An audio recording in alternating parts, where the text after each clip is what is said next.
The first Final Fantasy game was a massive hit in Japan, and Square didn't waste any time making the sequel. Just 1 year later, the sequel was released. The quick turnaround showed due to various glitches within the game, especially in regards to the new battle system and the limited amount of new sprites. The game was never released in the West until many years later when it was packaged in the PS1 Origins collection, with a majority of the bugs fixed and improved graphics. The version I played, and in my opinion the best version of the game, is the PSP Anniversary Edition, which boasts gorgeous graphics, reorchestrated music, and quality of life improvements with the battle system, making it the most playable version of the game. But as we'll find out over this video, there was only so much they could do to improve this one. The game starts very promising. The premise is quickly and efficiently given to the player and quickly establishes the tone of the game to be a lot darker and grounded than the original game.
This is done with having the first ever story battle in the series, where the outcome is determined for you.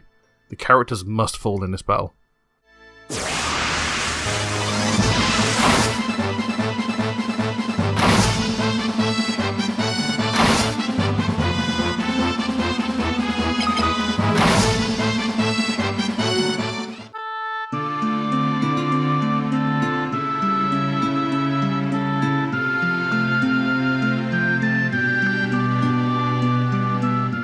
This really sets the mood, showing you firsthand how powerful the Empire is and how powerless you are to stop it at the beginning. Your main character, Firion, awakes to find only his other orphan friends Gus and Marie have made it, leaving Leon behind. Bear in mind that you could name all 4 of these characters yourself if you choose, so obviously Leon will come into play again at some point, right? Anyway, the trio beg to help the rebels fight the Empire, to take back what they lost, and so begins the fight against the Empire.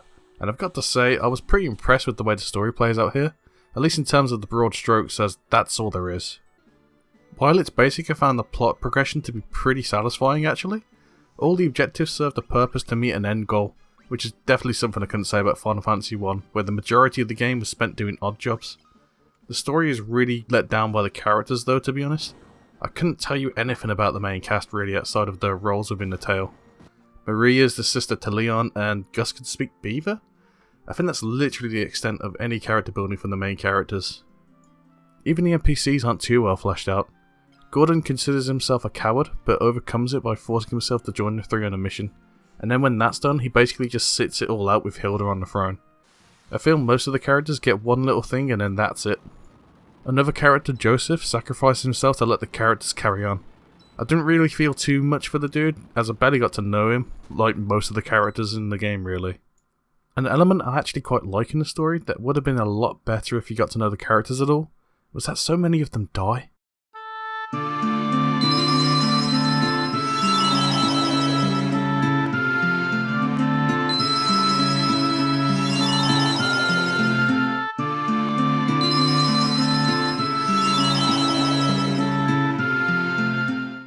They usually died in sacrifice for the 3 so the rebellion could continue, and I think that's a really cool plot point that highlights the cost of the war.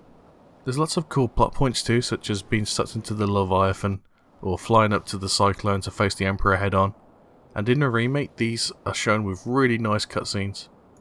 I feel like part of the disappointing part of the story is that a lot of the bosses aren't integral to the plot. A lot of the bosses are just creatures that are guarding the nest or guarding a specific area, such as the boss guarding the dragon egg is just a chimera, which just happens to be a predator of the wyverns. It's a bit random and a little bit disappointing. There is a few boss battles that are part of the story, such as the cowardly, sickly general guy, but he's over and done with pretty much as quickly as he's introduced. It is nice that there's actually a story to criticise here though, as opposed to the exposition dumps of Final Fantasy 1.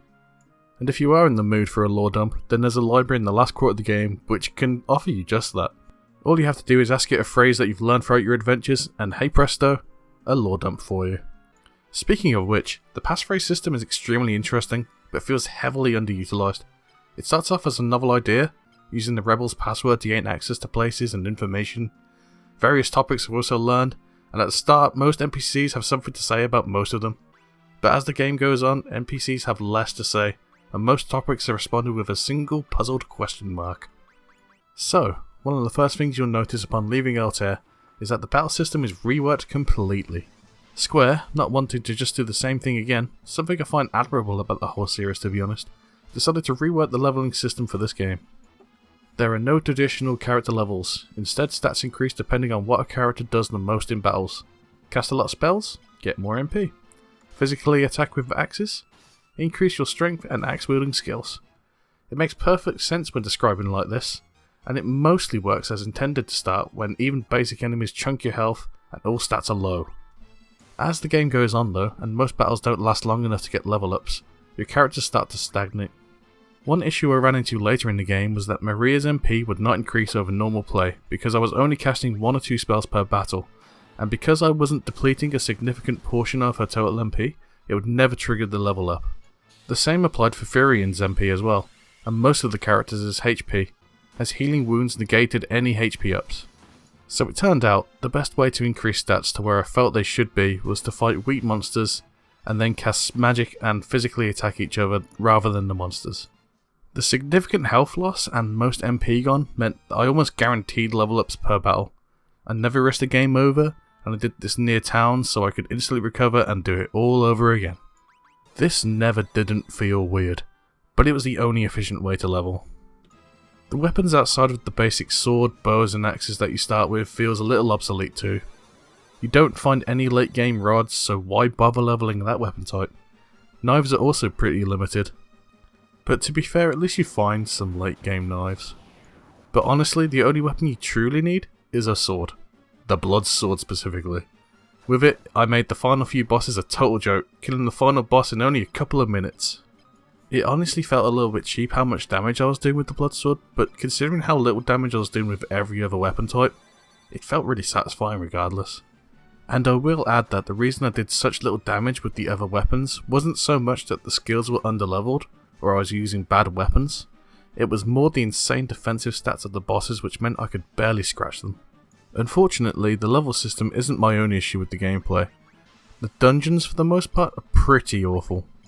I feel like this is where the single year of development shows the most, as their designs are pretty simple and also incredibly cheap. The biggest offender is the use of multiple doors next to each other, with only one being the way forward, and the others being trap rooms with massively increased encounter rates. These trapdoors are randomly spread around the dungeons too, with roughly 90% of all doors in dungeons leading to these dead-end rooms. But that remaining 10% either is the way forward, or have treasures in them. So if you don't know which doors are traps, you'll be wanting to check them anyway. It's awful, I hate it. The high encounter rate to compensate for the leveling system also makes exploring these dungeons a real chore on top of the dull dungeon music. The music in the game is rather disappointing. A lot of the melodies aren't too inspiring, and most of the tracks are just a bit boring. I like the main theme.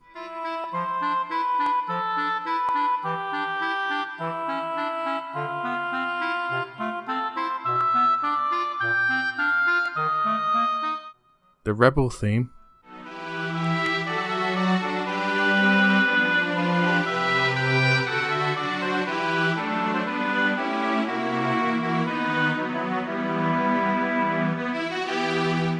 And the battle theme.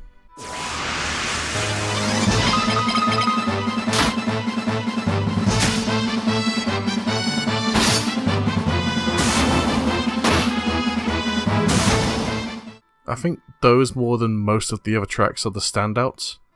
The dungeon music is boring and repetitive, and all the towns have the same theme, making none of them really feel unique, even when some of the towns are supposed to be unique. Did you know this is the first game with the Chocobos, and also the first appearance of the Chocobo music? Unfortunately, it's only a few seconds long and it repeats over and over again. It's really bad.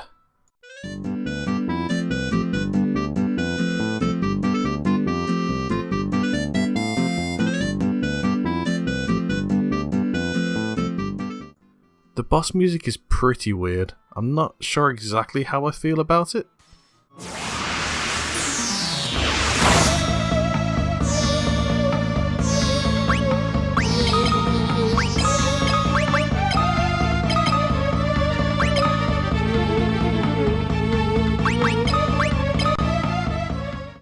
It grew on me as I went into the game, and it fits the odd atmosphere of the game, I suppose. But I certainly wouldn't be putting it on my all-time greatest list of boss themes.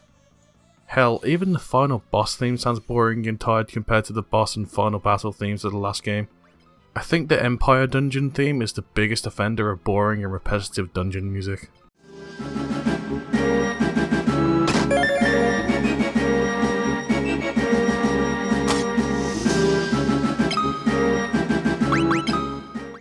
So, to finish up here, I found myself enjoying Final Fantasy II more this time than I had before, and I still find the idea of the mechanics in this game to be unique and interesting, but I don't feel like it fits this style of RPG very well, or at least would require a lot more tweaking to make it fun.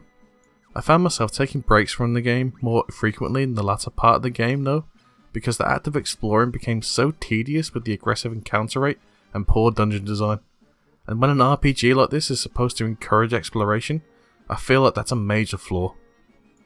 The game took longer for me to finish than FF1, but this was mostly due to having to grind a lot more for stats. The world map is actually pretty tiny, and the structure of the plot means you go back and forth a lot, adding to the tedium and increasing the feeling of the game being dragged out.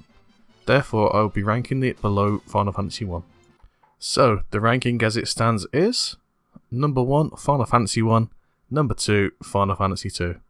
Thanks for watching, and I hope to see you next time.